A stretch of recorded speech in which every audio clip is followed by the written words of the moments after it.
देवरानी का 2 मिनट, जेठानी का 2.5 घंटे का खाना। अरे विमला, कब लाएगी तेरी बहू खाना? हमें घर जाने में देरी हो रही है।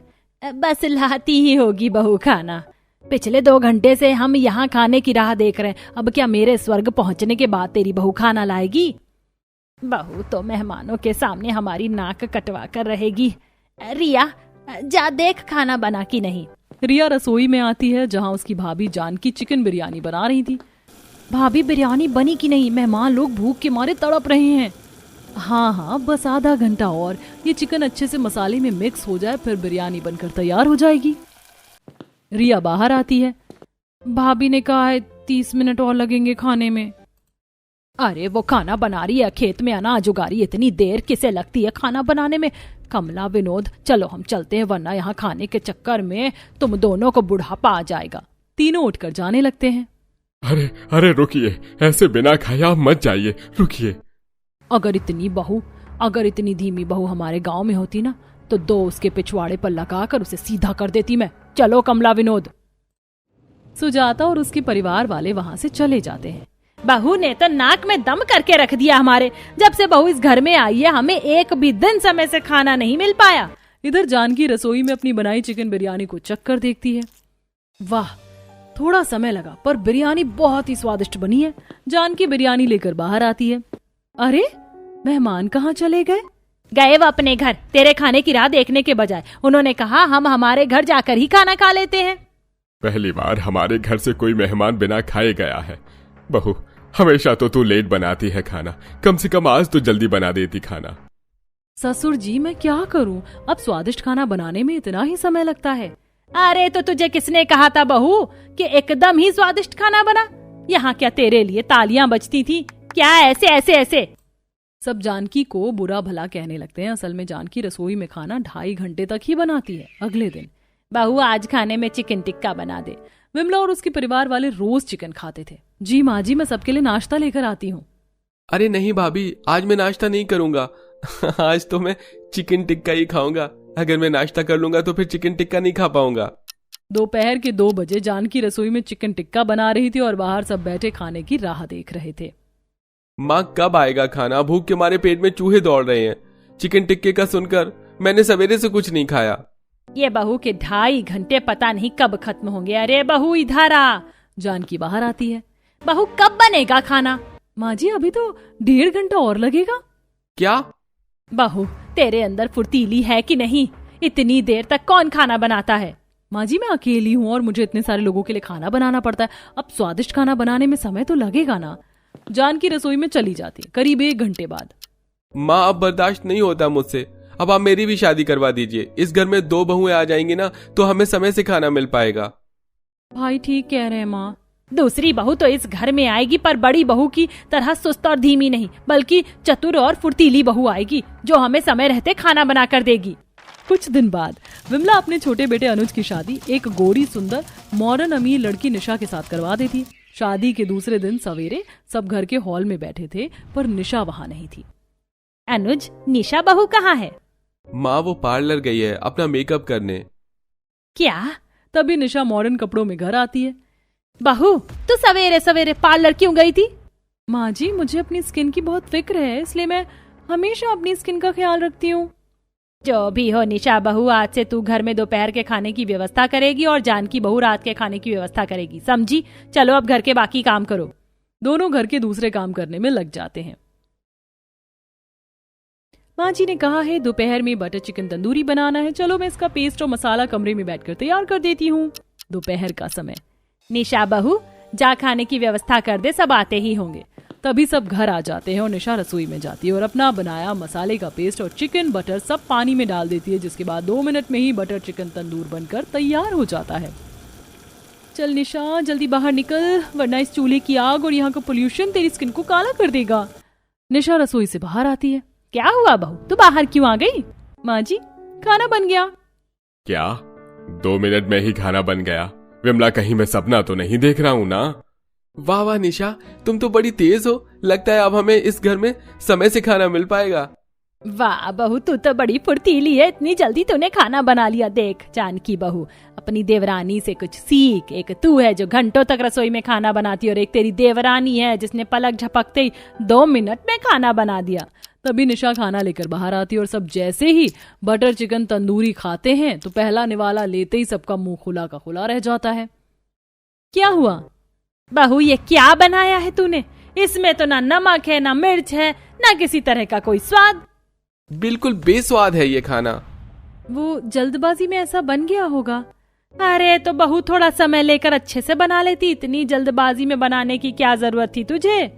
मैं खाना इतनी ही जल्दी बनाती हूँ माँ जी, क्योंकि अगर मैं ज्यादा देर तक रसोई में रही तो वहाँ के पोल्यूशन से मेरी स्किन खराब हो जाएगी और मेरी सुंदरता चली जाएगी। ये सुनकर सब दुखी हो जाते हैं। ये लो, एक है जो इतनी धीमी कि उसके खाना बनाने तक सारी भूख ही भाग जाती, और दूसरी ऐसी जो तूफान से भी तेज, पर स्वाद नाम की चीज नहीं है खाने में। फिर क्या था, जैसे तैसे सब भूख के कारण वो बेस्वाद खाना खा लेते हैं रात का समय। अब जानकी खाना बनाने में इतनी देर लगाती कि सब खाना बिना खाए ही सो जाते हैं। अब इसी तरह दिन प्रतिदिन बीतने लगे।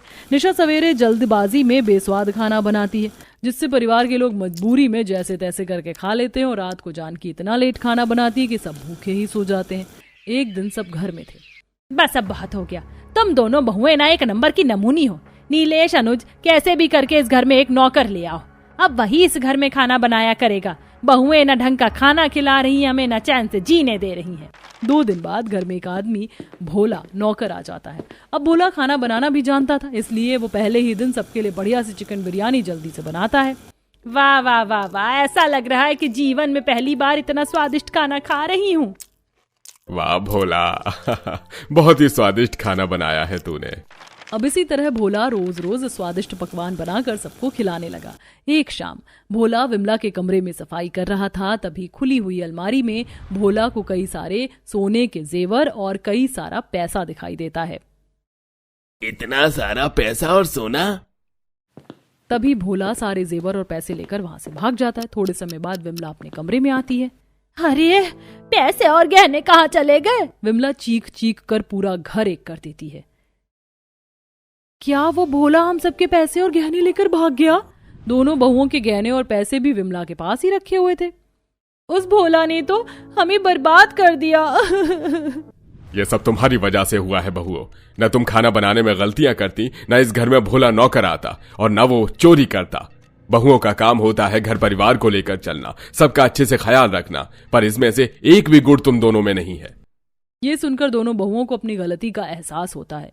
हमें क्षमा कर दीजिए, ये सब हमारी गलती है, पर अब इस घर में किसी नौकर की जरूरत नहीं है। आज से हम अच्छे से और जल्दी सबके लिए अच्छा खाना बनाएंगे। हाँ, और आप सबको अच्छा और स्वादिष्ट खाना खिलाएंगे। दीदी, आज से हम दोनों एक साथ मिलकर खाना बनाएंगे। जब दोनों का तरीका और अंदाज एक हो जाएगा तो खाना खुद ही जल्दी बनेगा और स्वादिष्ट भी बनेगा।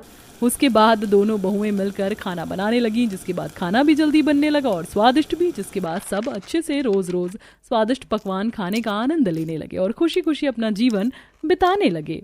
गरीब बहू ने ली पहली बार सुकून की नींद। कमरे में एसी की ठंडक थी, साथ में पंखा भी घूम रहा था और ऐसे सुकून में राखी आराम से अपने कमरे में सो रही थी कि तभी बाहर से कुछ आवाज आई और ये क्या, सुबह के 7 बज गए और मैं अभी तक सो रही थी। अब क्या होगा मेरा? अब क्या मेरी सास भी मुझे वही सजा देंगी जैसे मेरी माँ देती थी? नहीं, मुझे फिर से वही दुख नहीं झेलना। मैं अभी से कभी नहीं सोऊंगी, कभी भी नहीं सोऊंगी, हमेशा जागी रहूंगी। बस मुझे कोई सजा नहीं झेलनी। राखी की आंखों के नीचे कम सोने की वजह से काले घेरे पड़ गए थे, लेकिन ऐसे हालातों में भी राखी क्यों सोने से मना कर रही थी? उसके आसपास कोई भी नहीं था, लेकिन फिर भी वो घबरा रही थी। आखिर क्यों? इसका पता तो उसका अतीत जानने के बाद ही लग सकता है। तो चलिए जानने के लिए कहानी में जरा पीछे चलते हैं। देख रही हो माँ कैसे हमारे सोफे पर पसर कर सो रही है, जैसे इसकी मरी हुई माँ इसके लिए रख कर गई हो। माँ, मुझे तो इसका सुकून देखा भी नहीं जाता, मैं इसे उठा रही हूँ। निहारिका ने ऐसे बोलकर टंकी से एक जग पानी भरा और फिर उसने उसे सोती हुई राखी के मुंह पर दे मारा। क्या है? क्यों ऐसी अधमरी सी आवाजें निकाल रही है? मारा नहीं है, नींद से जगाया है। क्यों री, तेरी माँ की जायदाद है ये जो आराम से पंखे की हवा में लेट कर सो रही है? नहीं माँ, मैं सो नहीं रही थी, मैं तो बस यहाँ आकर बैठ गई थी। न जाने कब आंख लग गई पता ही नहीं चला। तेरी ना आदतें बिगड़ती जा रही हैं। शायद तू अपनी जगह भूलती जा रही है कि तू बस यहाँ एक नौकरानी की जगह है। तुझे हम सब रख रहे हैं बस बाबा की वजह से, नहीं तो कब का तुझे इस चौखट के बाहर निकाल कर खड़ा कर देते। बस बेटा इतना गुस्सा मत करो, इसने गलती की है तो इसे सजा तो जरूर मिलेगी। चल राखी खड़ी हो और नंगे पांव ऊपर चल। क्यों माँ जी? तुझे पहले बता दूं कि क्यों? बस जितना बोला है ना उतना कर। कल्याणी की बात सुनकर राखी ऊपर आ गई। ऊपर लेकर जाते ही कल्याणी ने राखी को धक्का मारा और उसे छत पर ही बंद कर दिया। गर्मी के मौसम में सूरज चढ़ चुका था, ऐसे में राखी के पांव जलने लगे। उसे समझ नहीं आ रहा था कि वो कहाँ को जाए। माँ दरवाजा खोलो। माँ यहाँ पाँव भी नहीं रखा जा रहा है, मेरे पाँव और पूरा शरीर मानो जल रहा है। माँ दरवाजा खोलो। माँ देखो तो कैसे चिल्ला रही है, इसकी चीखों की आवाज तो मुझे अंदर ही अंदर सुकून दे रही है। अब आज के बाद कभी आंखें मीचने से भी डरेगी ये लड़की। अब इसकी हिम्मत नहीं होगी कि आंखें भी झपका ले। एक तरफ कल्याणी और निहारिका राखी की चीखों में सुकून ढूंढ रही थी, तो वहीं दूसरी तरफ राखी का छत पर बुरा हाल था। सिर्फ सोने पर किसी इंसान को ऐसी सजा मिलती है। हाँ मेरे पाँव, मैं कहाँ जाऊं? राखी बेचारी सारा दिन दोपहरी में छत पर ही बंद रही। खड़े खड़े उसके पांव में छाले पड़ गए, लेकिन बेरहम माँ बेटी को उस पर दया नहीं आई। शाम के वक्त कल्याणी ने आकर दरवाजा खोला तो देखा राखी की हालत बेहद ही खराब थी। माँ अब क्या मैं नीचे आ जाऊं? बोलो। हाँ आजा। क्या ये आदमखोरों की तरह चल रही है? ढंग से चल। कल्याणी ने राखी को सहारा तक नहीं दिया। वो बेचारी कैसे कैसे सीढ़ियों से कांपते कांपते नीचे उतरी और नीचे आकर वो अपने कमरे तक गई। कल्याणी राखी के साथ ऐसे ही करती थी क्योंकि राखी उसकी सौतेली बेटी थी। निहारिका को भी सौतेली होने की वजह से राखी से कोई लगाव नहीं था। दोनों माँ बेटी ऐसे ही राखी के साथ बुरा बर्ताव करती थी और सबसे ज्यादा उनकी दुश्मनी राखी की नींद से थी। अगर कभी भी वो सो जाया करती तो कल्याणी उसे ऐसे ही सख्त सजा देती थी। ऐसे ही सिलसिला जारी था और अब राखी की शादी हो चुकी थी। राखी के बाप ने अच्छे घराने का लड़का देखकर राखी की शादी की थी, लेकिन मायके के जुल्म मन में दबाए आई हुई राखी अपने ससुराल में भी बेहद ही घबरा रही थी। आजा मेरी प्यारी बहू। राखी बेटा, जब मैं तुझे देखकर आई थी तो वैसे तो तब भी दुबली पतली ही थी, लेकिन अब क्या हो गया है बच्चे? तेरी आंखों के ये काले घेरे मेकअप के अंदर से भी नजर आ रहे, क्या बात है? माँ जी वो हो माँ, नई बहू से ऐसे सवाल कौन करता है? और भाभी अपने घर की बड़ी बहन है तो उन्हें हो सकता है मायका छोड़ने की टेंशन ज्यादा हो गई हो। आप भी ना माँ बहुत ही सवाल करती हो। चलो भाभी मैं आपको कमरे में छोड़ाती हूँ, सोने के बाद आपकी सारी थकान उतर जाएगी। शिखा ऐसे बोलकर राखी को उसके कमरे तक छोड़ आई। राखी अपने कमरे में जाकर बैठ गई। कुछ देर के बाद कमरे में उसका पति रोहन भी आ गया और अरे राखी, तुम सोई नहीं अभी तक? तुम्हारे तो चेहरे पर थकान साफ दिखाई दे रही है। चलो सो जाओ। नहीं मुझे नहीं सोना, मुझे नींद नहीं आ रही है रोहन जी। अरे राखी, ऐसे डर क्यों रही हो? नहीं रोहन जी, मेरे पास मत आना, मैं ऐसे बैठी हुई ही सही हूँ। अच्छा ठीक है, मैं पास नहीं आता, लेकिन देखो एसी चल रहा है और कमरे में काफी ठंडक भी हो रखी है, तो तुम सो जाओ। डरो नहीं, अब से ये तुम्हारा ही घर है। रोहन ऐसे बोलकर लेट गया, लेकिन राखी बेचारी मन में डर दबाए हुए सारी रात बस जगती रही। सुबह के वक्त राखी को जरा नींद आ गई, लेकिन जैसे उसे यह एहसास हुआ कि वो सो गई थी तो फटाक से घबरा कर उठ गई। राखी ऐसे ही डर रही थी। डरते डरते वो नीचे गई तो देखा सभी परिवार वाले नाश्ता कर रहे थे। अरे बहू, उठ गई तू? आजा नाश्ता कर ले। नहीं मैं ठीक हूँ, मुझे नहीं करना नाश्ता, मैं जल्दी से सफाई कर देती हूँ माँ, बस आप मुझे कुछ बोलना मत। राखी बिना कुछ खाए पिए सफाई करने लगी। उसे ऐसे डरता हुआ देख सुजाता को काफी अजीब लगा, लेकिन उसने ये सब नजरअंदाज कर दिया। हो सकता है शर्म आ रही हो, तुम दोनों नाश्ता कर लो, मैं बहू को बाद में नाश्ता करवा दूं। ऐसे ही राखी ने भूखे प्यासे सारे काम निपटाए। दोपहर के वक्त जब उसे थकान हुई तो उसकी सोफे पर बैठकर झपकी लग गई। राखी ने अभी आंखें ही मीची थी कि तभी वहां सुजाता आई और आकर बैठ गई। कितनी कमजोर हो गई है, पता नहीं रात को सही से सोई भी थी या नहीं। अब आंख लग गई है, सोने देती हूँ। सुजाता ऐसे बोलकर राखी पर चादर डालने लगी कि तभी राखी घबरा कर उठ गई। माँ जी नहीं, मैं सोई नहीं थी, वो तो बस ऐसे ही। अरे बहू कोई नहीं, क्या हो गया? अगर तू सो भी जाती तो? रसोई में काम है क्या? मैं जाती हूँ मैं। राखी डरते हुए रसोई में गई। पहले तो सुजाता इस बात को नजरअंदाज कर रही थी, लेकिन फिर उसे राखी की चिंता हुई और उसने इस बारे में रोहन से भी बात की। बेटा बहू की हालत देख, कितनी अच्छी थी जब वो उसका रिश्ता मैंने तुझसे जोड़ा था, और अब ऐसी हो गई है। माँ शादी वाले दिन भी वो पूरी रात जागी थी, उसे बिल्कुल भी नींद नहीं आई। मैंने सुबह उठकर देखा तो वो जगी हुई थी, पता नहीं उसको क्या हो गया है। तू एक काम कर, कल उसे कहीं घुमाने ले जा, घूम फिर कर आएगी तो उसका दिमाग खुलेगा, थकान होगी तो क्या पता अच्छी नींद आ जाए।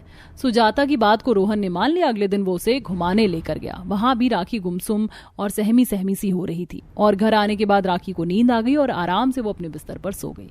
राखी को घूमकर अच्छा लगा था, जिसकी वजह से उसका दिमाग रिलैक्स हुआ और सुबह तक उसे सुकून की नींद भी आ गई। सुबह को 10 बजते ही सुजाता उसके कमरे में कॉफी लेकर पहुंची और राखी, राखी बेटा उठ जा, सुबह हो गई है। क्या माँ जी? माँ जी मैं नहीं माँ जी, मैं सोई नहीं थी। मैं सोई नहीं हूँ, मैं तो बस ऐसे ही आंखें बंद करके लेटी हुई थी। गलती हो गई माँ जी, माफ कर देना, बस मुझे सजा ना देना। माँ जी मुझे माफ कर दो। बेटा बेटा मैं जानती हूँ, शांत हो जा, डर नहीं, इतना डर क्यों रही है? वादा करती हूँ अब कभी भी नहीं सोऊंगी, मुझे माफ कर दो माँ जी।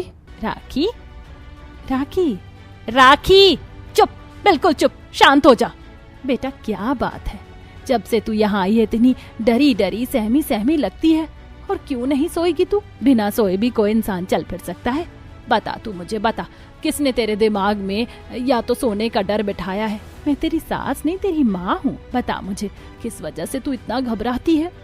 माँ जी मैं शिकायत नहीं कर रही हूँ, लेकिन मेरी सौतेली माँ है ना, कल्याणी माँ, उन्होंने मुझे सो जाने के ऊपर मेरे मायके में मुझे बहुत सताया है।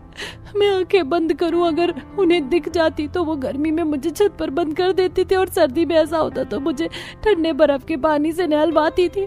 माँ जी मैंने सोने के ऊपर बहुत कुछ झेला है, आप तो मुझे सोने के ऊपर ऐसे नहीं सजा दोगी ना? सुजाता ने राखी की बात सुनकर उसे गले लगा लिया और बिल्कुल भी नहीं, तू मेरी बेटी है, तेरा जब दिल करे और जब तक दिल करे तू सोना बेटा। मैं वो अत्याचारी सास या माँ नहीं हूँ जो अपनी बहू बेटियों को सांस भी नहीं लेने देती है। तू देख, मैंने तुझे खुश रख रख कर वापस से दुरुस्त ना कर दिया ना तो मेरा नाम बदल देना। लेकिन मेरी बच्ची, इसके लिए तुझे भी अपने इस डर को निकालना होगा। तू आराम से रात को सोया कर, हम सभी तेरे अपने हैं, दुश्मन नहीं। सुजाता की बातों से राखी को बहुत ज्यादा सुकून मिला। बस फिर क्या था, उसी दिन से राखी को अपने ससुराल वालों का डर निकल गया। अब वो रोजाना सुकून की नींद लेती और सबके साथ अच्छे से रहती थी, जिसकी वजह से उसकी सेहत उसके शरीर और चेहरे से भी झलकने लगा था और अब राखी की जिंदगी में सुकून हो चुका था।